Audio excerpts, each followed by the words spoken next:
You have been waiting 15 minutes for the bus, and it whips by without even slowing down. The bus was full, and as a result, you're going to be late for your test.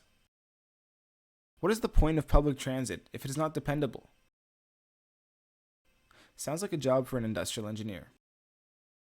In this video, we will explore how industrial engineering can impact public transportation systems by analyzing the various aspects of a busing system. Industrial engineers are involved in three primary areas: the optimization of the system's layout, the supply chain that supports the system, and the incorporation of passengers into the system. The layout of a bus transit system is the most obvious application of an industrial engineer's skill set. Bus systems need to be designed to facilitate connections between the most passengers and the most points of interest. Bus systems are made up of three main components: stops, routes, and terminals. To determine the optimal bus stop locations, industrial engineers consider factors such as population density, traffic patterns, and how far passengers should be expected to walk to a bus stop. This allows them to use modeling software to position bus stops such that they provide services to a greater area. Likewise, routes are positioned to connect stops in a functional manner. However, there's a balance between connecting the most stops and the time it takes to drive the route. For example, if you set the route to zigzag through a city, sure, it would hit the most stops, but it is far from efficient. There is also the question of functionality. If you have a bus that only drives through residential zones, the route becomes useless to people trying to commute downtown for work.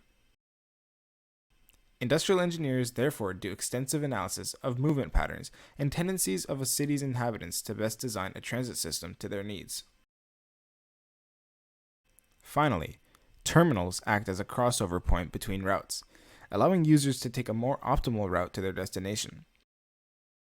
Again, there is a trade-off between adding terminals and the time it takes users to reach their destination.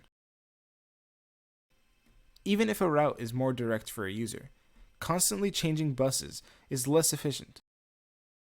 Furthermore, terminals are often the connecting points that ties bus systems into other public transit systems, such as subways, ferry ports, or airports. This means industrial engineers need to take into consideration all forms of public transport and how they impact each other. Once a public transit system is designed, it still needs continuous work to keep it running.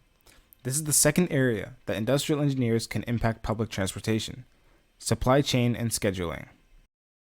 The supply chain piece consists of ensuring a transit system has all the components to keep it running smoothly. For a bus system, this would include spare mechanical parts, consumables such as gas and oil, or even bus shelter materials.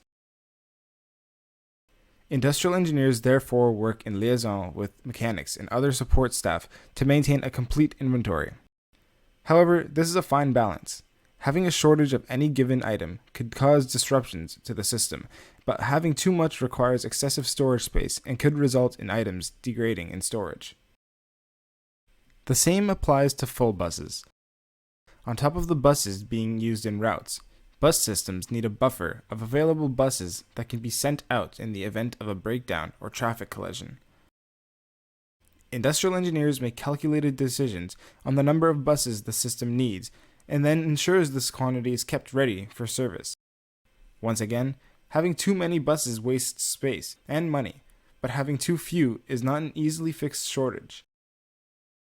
It's not like there's next day Amazon delivery for double-length city buses. Industrial engineers also help with the scheduling side of public transportation systems. Buses require regular maintenance, cleaning, and safety inspections. This requires strategic scheduling to ensure each of these procedures are done at the required frequency, all while not disturbing the system's efficiency. Not only do the buses need scheduling, but so do the personnel, such as cleaners, mechanics, and safety inspectors. Additionally, a bus system needs to be dynamic to respond to variations in demand in both the long and short terms. Within a day, there are large fluctuations in passenger traffic during rush hour. Routes to industrial parks have high traffic during the week, but not on weekends. Tourism can impact passenger traffic on a seasonal basis. Each of these situations requires industrial engineers to adapt the frequency that buses start by tracking historic data and making predictions. These changes greatly impact the budget. Sending too many buses wastes money, while sending too few leaves passengers waiting long times and risks overfilled buses. Overall, industrial engineers are essential to bring together the materials, processes, and people that make public transit possible.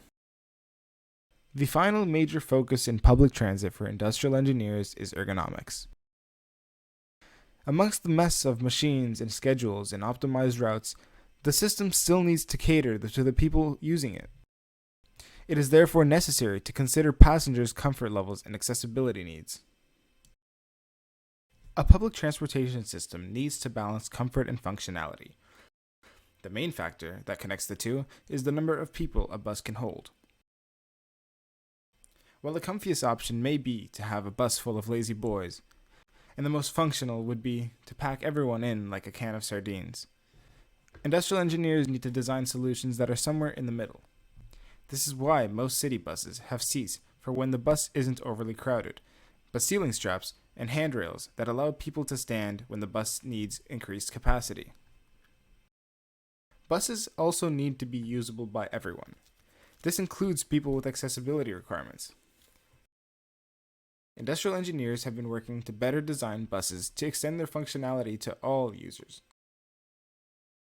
Extendable ramps have been installed along the stowaway seats and attachment points for wheelchair users. Buses have audio indicators for the next stop for visually impaired passengers. Every time one of these features is added, it increases the functionality of buses to allow more people to benefit from the public transit system.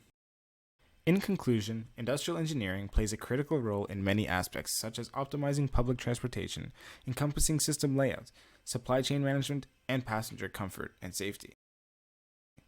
These efforts ensure efficient, reliable, and user-friendly transit systems that meet commuter needs while maintaining operational effectiveness.